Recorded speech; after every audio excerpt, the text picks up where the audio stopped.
बताओ आमीन। यहां पर जो लोग पास्टर को जाकर पूछते हैं, पास्टर जी मुझे बताना मैं मैरिज करनी कौन से दिन को करूं, कौन सा महीना सही रहेगा, कौन सा दिन अच्छा रहेगा, कौन सी तारीख अच्छी रहेगी। जो बंदा आपको ये अगर पूछे, सोच लो वो बंदा वहमी है और वो जादू टोना है, और जो पास्टर उसका साथ दे रहे ये महीना सही रहेगा, ये तारीख सही रहेगी, ये दिन सही रहेगा। अगर पास्टर उसको उसकी बातों में अगर प्रार्थना करने लगे कौन सा दिन अच्छा है, कौन सा दिन बढ़िया है और कौन सा महीना अच्छा है, वो पास्टर सही नहीं है। क्यों? क्योंकि पास्टर को पता नहीं कि खुदा ने हर एक दिन अच्छा बनाया है, हर एक दिन बढ़िया बनाया है, हर एक महीना बढ़िया बनाया, हर एक चीज अच्छी बनाई है, कोई भी चीज बुरी नहीं बनाई। तो आपने क्या करना है, खुदा से ये सवाल नहीं करना खुदा मुझे बता इनके लिए कौन सा महीना अच्छा है। मुझे लगता है खुदा तो नहीं, तांत्रिक जरूर आएगा बताने के लिए, शैतान जरूर आएगा बताने के लिए, वो जरूर उतरेगा आपके पास बताने के लिए। हर एक दिन आपके लिए खुदा ने क्या ठहराया है, अच्छा ठहराया है, कोई दिन आपके लिए बुरा नहीं। परमेश्वर ने हर दिन, बाइबल में लिखा 6 दिन बनाए, 7वां दिन विश्राम किया और 7वें दिन अच्छे बनाए, उसमें से कोई भी दिन बुरा नहीं, हर दिन परमेश्वर ने अच्छा बनाया। तो तुम क्या कहते हो कौन सा महीना अच्छा है, कौन सा दिन अच्छा है, कौन सी तारीख अच्छी है, और पूछने लगते और बाद में पता चलता है जब तांत्रिक उतर कर बताता है, नरक से आता है और बोलता है ये महीना सही है। लेकिन जब उस महीने में शादी करते हैं उसी महीने में लड़ाई देखने को मिलती है, युद्ध देखने को मिलता है, फाइट देखने को मिलती है। क्यों? वो खुदा की ओर से नहीं था। अपनी मर्जी से, अपनी ताकत से, अपनी इच्छा से तुम जो दिन चाहते हो इस्तेमाल कर सकते हो, जो महीना चाहते हो इस्तेमाल कर सकते हो, जो दिन आपको अच्छा लगता है आप उसी में शादी कर सकते हो, उसी में आप एंगेजमेंट कर सकते हो, उसी में आप कुछ भी बर्थडे मना सकते हो, कोई भी दिन है आप कर सकते हो, जो दिन आपको अच्छा लगता है। परमेश्वर भेदभावी परमेश्वर नहीं, परमेश्वर वहमी परमेश्वर नहीं, परमेश्वर आजादी है, वो गुलामी नहीं। जो दिन आपको अच्छा लगता है उसी दिन में शादी करो, जो महीना अच्छा लगता है उसी महीने में आप शादी करो। परमेश्वर तांत्रिक नहीं, परमेश्वर भाभी कहलाने वाला नहीं। आप अपनी इच्छा से कुछ भी कर सकते हो, लेकिन जादू टोने वाला बंदा वो क्या करेगा, जो मसीह में होकर मैन ऑफ गॉड भी हो सकते हैं, वो जब उसके पास कोई आए, मुझे बताना मेरे कौन सा भविष्य सही, मेरे कौन सी चीजें सही, मुझे क्या करना चाहिए, मुझे कौन सी चीजें अच्छी, पूछताछ करते। क्या तुम ये काम पहले नहीं करते थे? क्या तुम ये काम जब मसीह में नहीं थे पहले नहीं करते थे? क्या तुम पहले भाभी नहीं कहलाते थे? क्या पहले तुम उन तांत्रिकों के पास नहीं जाते थे जो पूछताछ करते थे? यदि आप भी तो मसीह में होकर ऐसे चलते हो, खुदा में होकर ऐसे चलते हो, तो तुम क्या कर रहे हो, तुम तांत्रिकों के समान पास्टर को ले रहे हो, तुम उसके पुत्र के समान उसको नहीं ले रहे। पास्टरों को आपने कैसे लेना होता है, पुत्र के समान, कि ये परमेश्वर का बेटा है, ये परमेश्वर का दास है, ये परमेश्वर का मैन ऑफ गॉड है, ये परमेश्वर का चुना हुआ जन है। तो आपने उससे पूछताछ की, आपने अपनी लाइफ की पूछताछ कर लेनी कि मुझे क्या करना चाहिए अपनी लाइफ में, कैसे प्रार्थना करनी चाहिए, कैसे बाइबल पढ़नी चाहिए, कैसे उपवास करनी चाहिए। आप अपनी लाइफ के बारे में पूछ सकते हो, वो भी स्पिरिचुअल लाइफ के बारे में। लेकिन जो बता मैरिज लाइफ के बारे में पूछ रहे, कौन सा दिन अच्छा होगा, हम लोग ने घर दिलवाने, कौन सा दिन नींव पत्थर रखे, ये भी पूछने लगते हैं। घर दिलवाना तेरी इच्छा, जब मर्जी दिलवा ले, जब तेरे पास पैसे तो बनवा ले, जब तेरे पास पैसे डॉलर है, पाउंड है, कुछ भी है, तू घर बनवा, तुझे पूछने की क्या जरूरत है? तू क्या किसी से पूछता है? ठीक है नहीं, पूछना नहीं। अब गेड़े नहीं लगाने की जगह खड़े हो, समझ आ रही है कि नहीं?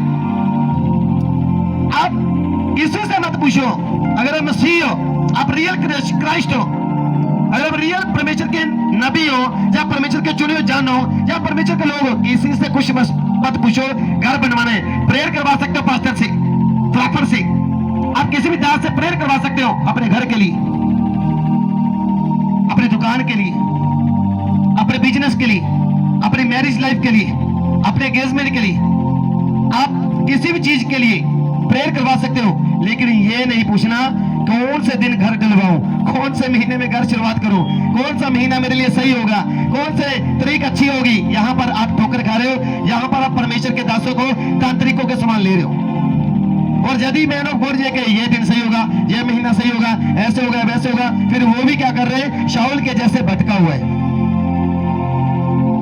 हर दिन आपके लिए अच्छा है, यीशु के नाम में हर दिन आपके लिए सही है। आप जिस दिन में घर बनवाना चाहते हो बनवा सकते हो, जिस महीने में घर बनवाना है बनवा सकते हो, जिस महीने में शादी करनी है कर सकते हो। कोई आपके लिए बंधन नहीं, आप सभी बंधनों से आजाद हो यीशु के सामर्थ्य नाम में। हालेलुया। आप आजादी की संतान हो, गुलामी की नहीं। तो जादू टोना किसके लिए? मसीह लोगों के लिए तो जादू टोना हो ही नहीं सकता। मसीह लोगों के लिए कोई भी जादू टोना नहीं है। मसीह लोगों के लिए जादू टोना बिल्कुल भी नहीं है। जादू टोना आपको छू भी नहीं सकता, आपको टच भी नहीं कर सकता, क्योंकि आप किसके संतान हो? आजादी की, गुलामी की नहीं। ये भी बताता हूं, गलातियों 4 उसके 7।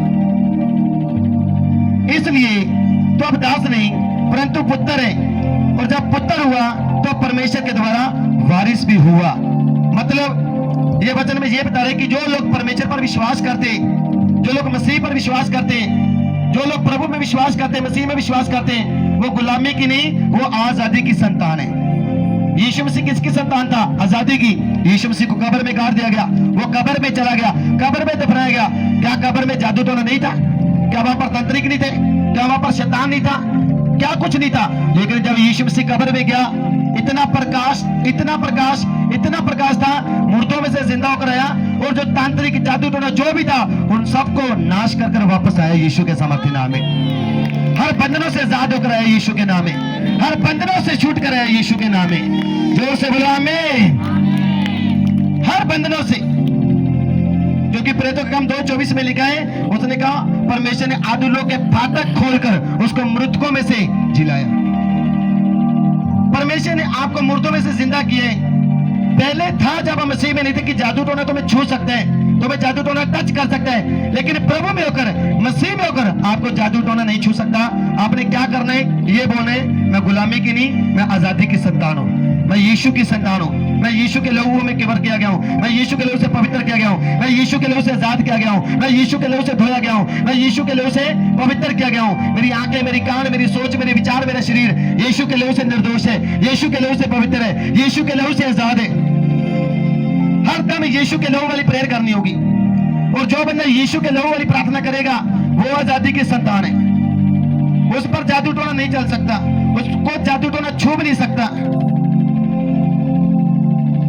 क्योंकि मैं ऐसे लोगों को जो 15 साल से, 18 साल से, 20 साल से, 17 साल से मसीह में, और वो कहते हैं कि कोई जादू टोना हम पर भेज रहे हैं और जादू टोना हम पर चल रहे हैं, ऐसी बातें करते हैं आकर।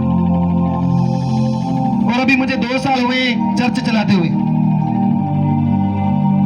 और खुदा ने मुझे चुना है, और खुदा मुझे बढ़ा रहे, खुदा ने मुझे ब्लेस किए कि लोगों के बंधनों को तोड़ डालूं। तो आप सोच कर देखो, कितने इतने सालों से विश्वासी बैठे कि अभी भी कह रहे जादू टोना चल रहे हैं। पर वचन क्या कहता है कि मसीह में तुम गुलामी की नहीं, आजादी की संतान हो। जो आजाद है उसको कोई भी जादू टोना नहीं छू सकता। यदि तुम आजादी की संतान हो तो तुम जादू टोना तुम पर नहीं चल सकता। तुम गुलामी की नहीं, आजादी की हो। जादू टोना तुम्हें छू नहीं सकता, जादू टोना तुम्हें मार भी नहीं सकता, जादू टोना तुम्हें नरक से आ भी नहीं सकता।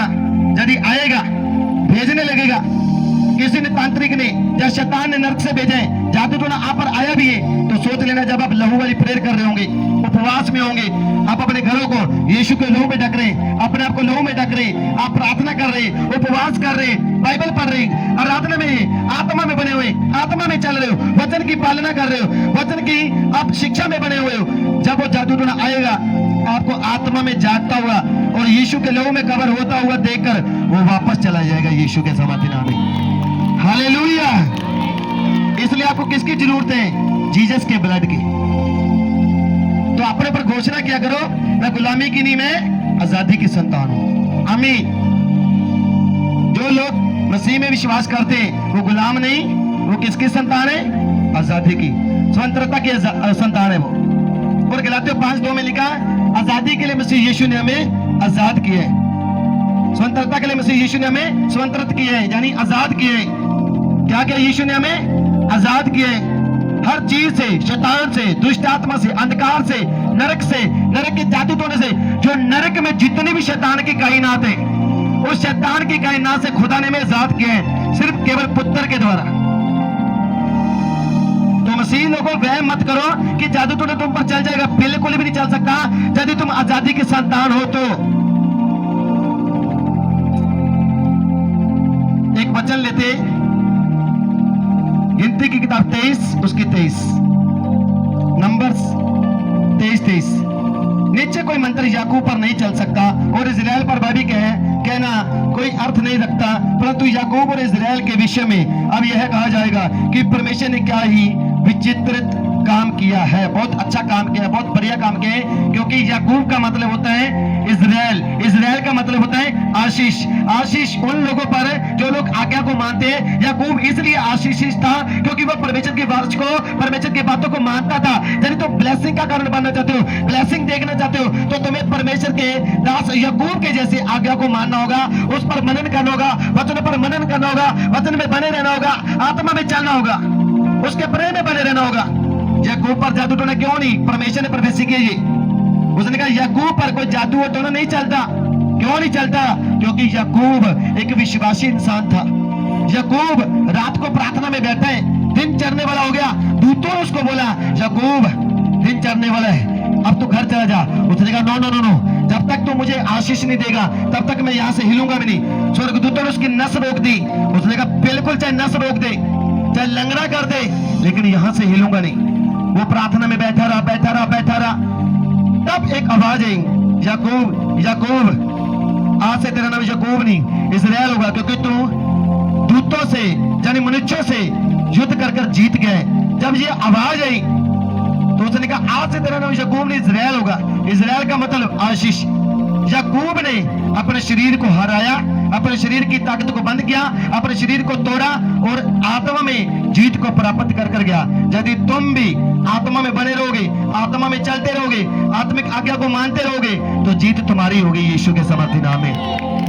ये नहीं कहना मेरा सिर दर्द है मुझसे प्रार्थना नहीं होगी, मुझे जुकाम लगा मुझसे प्रार्थना नहीं होगी, मेरे घुटनों में दर्द है मुझसे प्रार्थना नहीं होगी। लेकिन लिखा है याकूब की नस रोक दी, उसने शरीर की नहीं सुनी, उसने आत्मा की सुनी, और आत्मा की सुनते जी उसकी जीत हुई।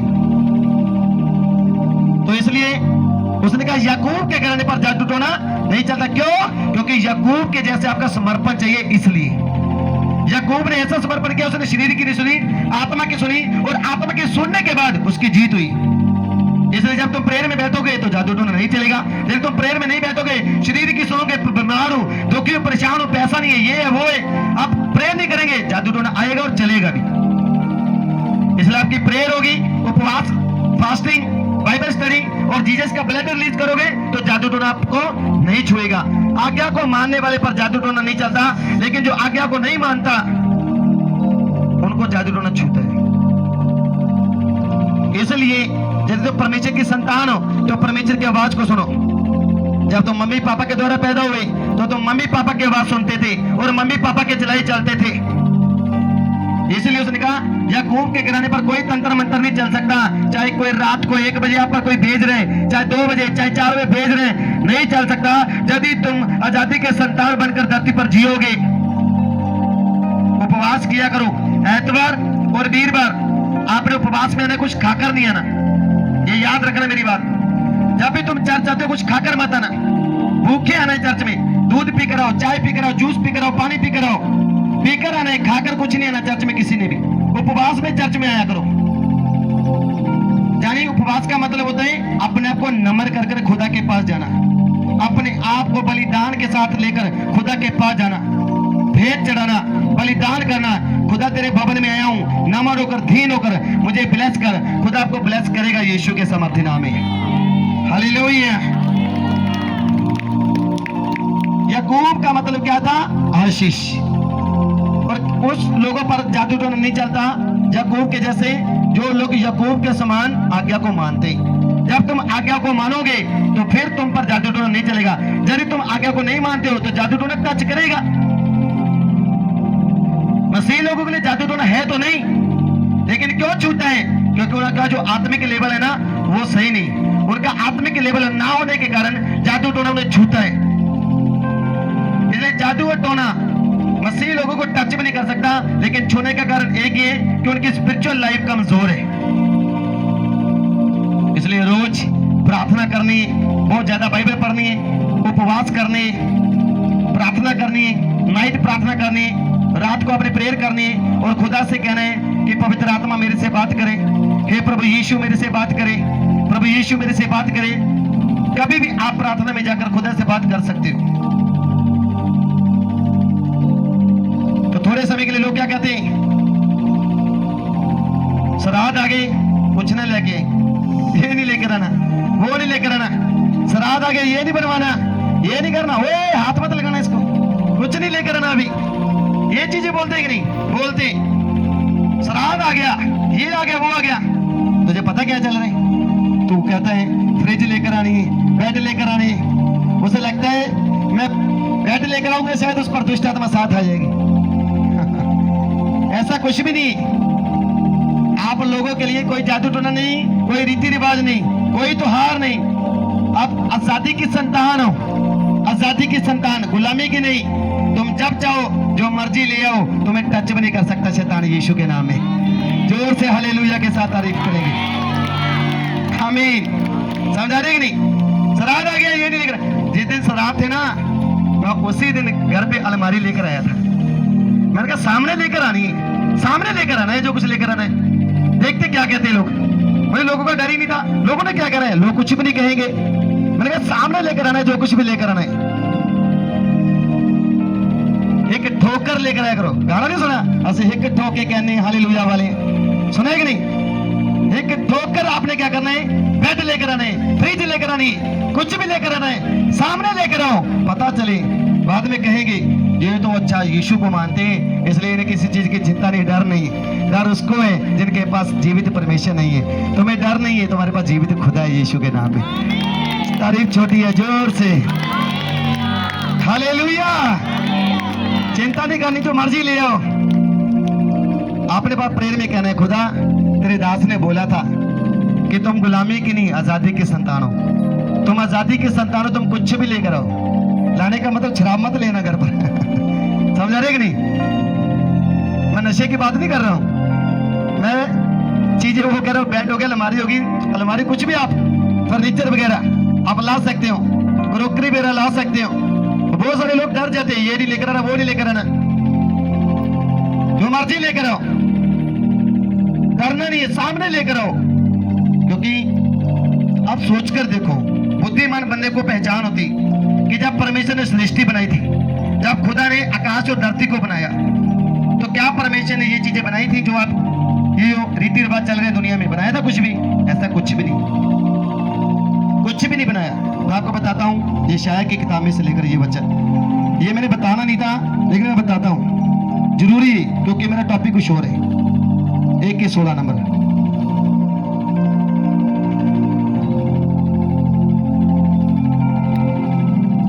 इसको ध्यान से सुन लेना।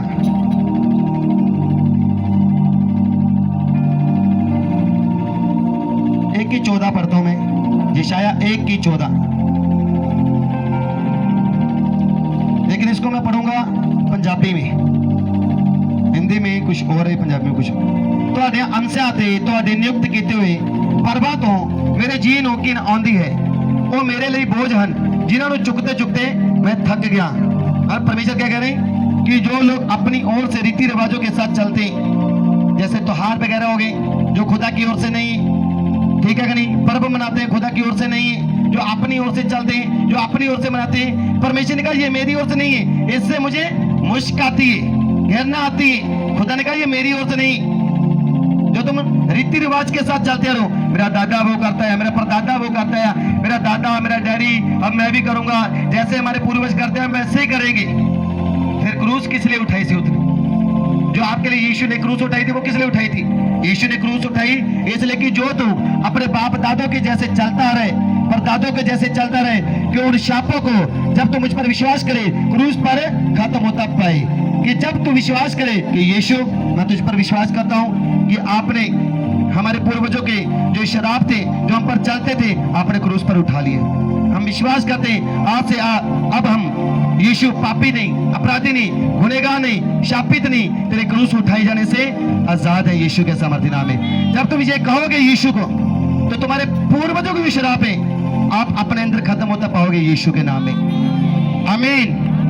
तो ये जो त्योहार है ना, ये खुदा की ओर से नहीं। कोई चांद को, कोई सूर्य को, कोई तारों को, जो प्रभु को जानते भी नहीं भी जानते, नमस्कार करते, लेकिन सोचकर देखो कि खुदा ने क्या बोला था चांद के सामने जाने, उसने कहा आकाश में जितनी चीजें बनाई है उनके सामने दंडवत ना करना, पृथ्वी पर किसी को अपने आप को दंडवत ना करना। उसने कहा तुम जीवते यहोवा परमेश्वर की उपासना करना जो एक है। अब यहोवा ने सूर्य बनाया, चांद बनाए, तारे बनाए, धरती बनाई, पृथ्वी बनाई, इंसान बनाया, मुझे बनाया, आपको बनाया। जब परमेश्वर ने सब कुछ बनाया तो हमें क्या जरूरत है कि हम उस जीवित परमेश्वर को छोड़कर उस जो इंसान की बनाई चीजें उनके सामने झुके। इंसान की बनाई चीजों के सामने कभी मत झुकना, कभी मत लेटना, कभी मत सामने आना। सीधा ठोकर लोगों को समझाओ, टीचिंग दो, गाइड करो ताकि लोगों की आंखें खुल सके। आंखें आपने खोलनी है, अपने अपने खोलनी। आपने जाना है प्रचार करने के लिए, अपने अपने खोलनी। अगर तुम सोचते हो यीशु तेरी सच्चाई फैल जाए, सच्चाई फैल जाए, यीशु तेरा मसा फैल जाए, यीशु तेरा आत्मा फैल जाए, ये नहीं होना कभी भी जब तक आप नहीं निकलोगे। आप लेकर जाएंगे सच्चाई को, आप लेकर जाएंगे जीवन को, आप लेकर जाएंगे यीशु मसीह के प्रचार को, आप लेकर जाएंगे यीशु मसीह के वचन को। जब तक आप नहीं निकलेंगे तब तक कुछ भी नहीं होगा। घर पर बैठे जितनी मर्जी प्रेयर कर लो, जितना मर्जी उपवास कर लो, जितना मर्जी समर्पण कर लो, आप बैठे रहेंगे, सालों साल बैठे रहेंगे, जिंदगी में कभी रिजल्ट नहीं आएगा जब तक आप बाहर लेकर वचन को नहीं जाएंगे। इसलिए वचन को लेकर बाहर जाना होगा, वचन को लेकर निकलना होगा। अगर अपने आप ही होना होता तो यीशु क्रूस क्यों उठाया फिर आकर? अगर अपने आप ही होना होता यीशु मसीह धरती पर क्या करने आया फिर? अगर अपने भी सब कुछ होना होता तो यीशु मसीह के आने का कारण क्या था? अपने अपना तो आज कुछ होना है, ना कल कुछ होना है, ना तुम्हारी प्रार्थना से आज कुछ होना है, ना कल कुछ होना है। जब तक तुम उस जीवित वचन को जो तुम्हारे अंदर भरे बाहर नहीं लेकर जाते तब तक लोग बदलेंगे नहीं। क्योंकि वचन क्या कहते हैं? विश्वास सुनने से, जब हम रोमियो 10:13 पढ़ते हैं, उसका विश्वास सुनने से, सुनना मसीह के वचन से आता है। जब तक तुम विश्वास के द्वारा सुनते नहीं हो और सुनाते नहीं हो तो तुम किसी को विश्वास में पैदा नहीं कर सकते, विश्वास में खड़ा नहीं कर सकते। विश्वास सुनने से और सुनना मसीह के वचन से आता है। जब तक तुम किसी के पास जाते नहीं हो, उन्हें कैसे पता चलेगा यीशु कौन है? उन्हें कैसे पता चलेगा कि यीशु मसीह क्या करने के लिए आया? विश्वास सुनने से। मतलब आप किसी के पास गए हो, आप उन्हें सुना रहे हो, वो सुन रहे, उनका विश्वास बढ़ रहा है। विश्वास सुनने से। सुनना किससे आता है? मसीह के वचन से। जब वचन सुनाएंगे उनका विश्वास बढ़ेगा, जब तक जाएंगे नहीं उनका विश्वास नहीं बढ़ेगा। आपने निकलना होगा। ये तो पूरी दुनिया घिरी पड़ी है जादू टोनों में, शैतान के हाथों में, अंधकार के हाथों में। कैसे आप छुड़ाएंगे लोगों को? कैसे आप आजाद करेंगे लोगों को? कैसे छुटकारा देंगे लोगों को? कैसे आप छुड़ा पाएंगे? जैसे आज मैंने आपको एक वचन बताया कि आप गुलामी की नहीं, आप आजादी की संतान हो। आप जाकर निकलो तो सही, आप सामान लेकर आओ तो सही। कोई चीज आपको टच नहीं करेगी। लोग कहते हैं ये चल रहा है, वो चल रहा है, ये नहीं लेकर आना, वो नहीं लेकर आना। पास्टर को कहते हैं पास्टर जी हमारा वो बताए, भविष्य बताए, कौन सा महीने में शादी करें, कौन सा महीने में तारीख रखे, कौन सा महीना सही होगा। ऐसा कुछ भी नहीं है। अपने आप को आजादी की संतान मानो, गुलामी की नहीं। जो बंदा जादू टोना करता है ना वो नरक से आता है, और वो बंदा जब मर जाएगा वो नरक में जाएगा। लेकिन जो प्रभु में होकर किसी भाभी कहलाने वाले के पास चल जाते हैं। एक बंदा मुझे मिला, मैंने उसको फ्री किया, वह विचार में था, आजाद किया, सब कुछ किया। थोड़े समय के बाद फिर भटका, फिर वो किसी तांत्रिक के पास गया और उसको वचन का भी ज्ञान था और आत्मा भी था उसके पास। और अब भी है, वो किसी तांत्रिक के पास चला गया, पूछने लगा क्या हो रहा है मेरे साथ, क्या नहीं। भेदभाव तो हमें भी पता है, शैतान तांत्रिकों के द्वारा भी खोल देता है। वो तो खुल ही सकते, कोई बड़ी बात नहीं, वो खोल सकते हैं। वो उनके पास चला गया और बाद में खुदा से तौबा कर कर माफी मांगने लगा, क्षमा मांगने लगा। क्योंकि वो ऐसा उसके जीवन में होगा मैं मर जाऊं, नाश कर लूं। यदि आप मसीह में होकर, प्रभु में होकर, यदि आपको उत्तर नहीं आ रहा आपकी प्रार्थना का, आप पवित्रता में भी चल रहे हो, आप सब कुछ कर रहे हो, उत्तर नहीं आ रहा, कभी भटकना नहीं, कभी तांत्रिकों के पास नहीं जाना, कभी बाबाओं के पास नहीं जाना, आपने किधर भी नहीं जाना। आपको यह पता होना चाहिए कि तांत्रिक के पास चला जाऊंगा लेकिन वो मुझे शारीरिक उत्तर दे देगा, शारीरिक बातें बता देगा, लेकिन मरने के बाद जो मुझे स्वर्ग दे सकता है वो तांत्रिक नहीं है, वो यीशु मसीह है। यदि मैं यीशु मसीह पर विश्वास करता करता सो भी जाऊंगा, उत्तर नहीं भी आएगा, पर इतना तो पता है मैं स्वर्ग जाऊंगा यीशु के समर्थी नाम में। जोर से तारीफ करेंगे यीशु की।